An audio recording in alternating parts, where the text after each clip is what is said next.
Hello, my diamonds, my Teletubbies, and my TikTokers. Right now, I want to discuss when people care more about their image than they care about being a good person.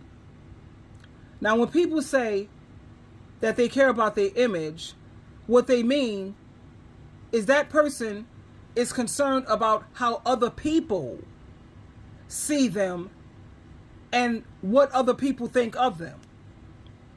Now, normally when you mature and as you mature, you're supposed to outgrow that people-pleasing type thing. Because most people, they base things off of how you look. Your clothes, your hair, your makeup, your overall style. And how you act, your behavior, your attitude, and your personality.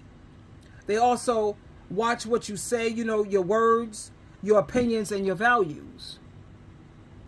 Now, why do so many people care about their image so much more than being a genuine, an authentic, a kind, and a good person? And that's basically because they want to be liked. They want to be respected. They want other people to think that they're cool. Yeah, look at you, cool. Look at how smart you are. Or they want other people to think that they're talented. And they want to fit in. It's all about being a people pleaser. They want to be a part of a particular group or a particular crowd. And they believe that by having a certain image, this is going to help them succeed in their career or in their personal life. Now, is it wrong to care about your image, or is caring about your image a good or a bad thing? Because it could be both. It could be both. Because caring about your image, it can motivate you to take care of yourself when it comes to eating well, exercising, and dressing, nicely. I don't care about fashion and what's the latest thing. As long as I am dressed like a lady, decently, I'm clean, and I look organized and well put together, that's all I care about. When you think about your image, it does motivate you to be confident, to believe in yourself, and to believe in your abilities, and to work towards achieving your goals and your aspirations. What is my goal and my aspiration? It's to become more and more Christ-like. I want to be one of the best ambassadors out here that represent Jesus Christ. So when it comes to me caring about what people think, oh no. No. Thanks to Jehovah God and Jesus Christ, I have outgrown that. I no longer have just a physical eye. I also have a spiritual eye. You see, we live in a world where most people only have a physical eye. They can't see things spiritually. I always say my left eye is my physical eye and my right eye is my spiritual eye. When you have a spiritual eye, you have understanding, you have insight, you have wisdom. You know how to place things based on situations. Like Jesus Christ, he said there comes a time when you put the rules and the regulations to the side. And we have to focus more on the person and the people. I remember my brother who was battling alcohol. He was an alcoholic, and he messed around with crack and several things, and he used to look toe up from the floor up. And I still hung out with my brother. I walked with that man with dignity and pride. I wasn't worried about, well, what would people think if they see me with somebody like him? Oh, oh my God, I don't want to be caught. No, I don't care about things like that. And even before I became of this age that I am now, I was never like that. I cared about the person.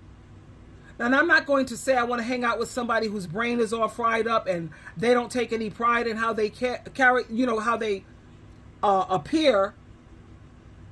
Because that's a person who we have absolutely nothing whatsoever in common with.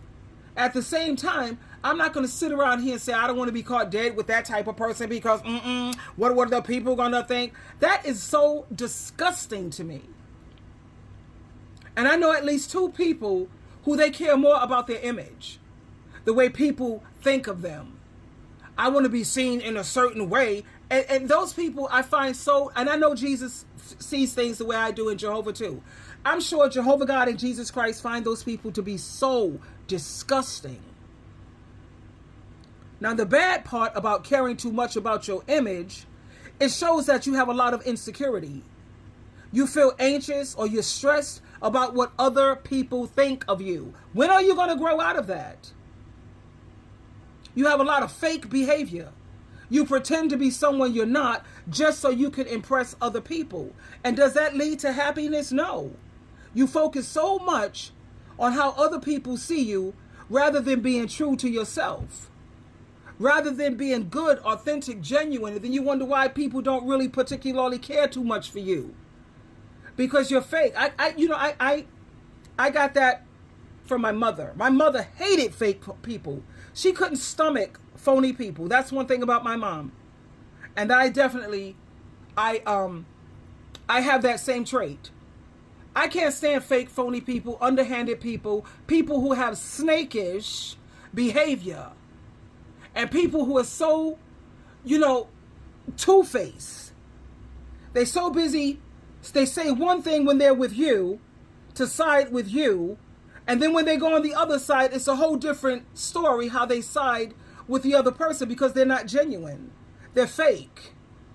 And they're phony. And you have those who have a hard time forgiving people when someone say they're sorry and they seem to have done it again, and they want to say that that's just manipulation when you apologize and you don't change your behavior. Look, as long as people are trying and they're working and they haven't given up, because some things, it's not going to change overnight. Some things are a process, and it's going to take some time. And my question to people who are very unforgiving and who's so hard on other people, honey, how many times have you gone to Jehovah in prayer and asked for forgiveness for something that you've done, and you found yourself doing it over and over and over again? Stop and ask yourself, why did you repeat that behavior when you said you wouldn't do it ever again? Is it not because you're just as imperfect as everyone else and people do fall off?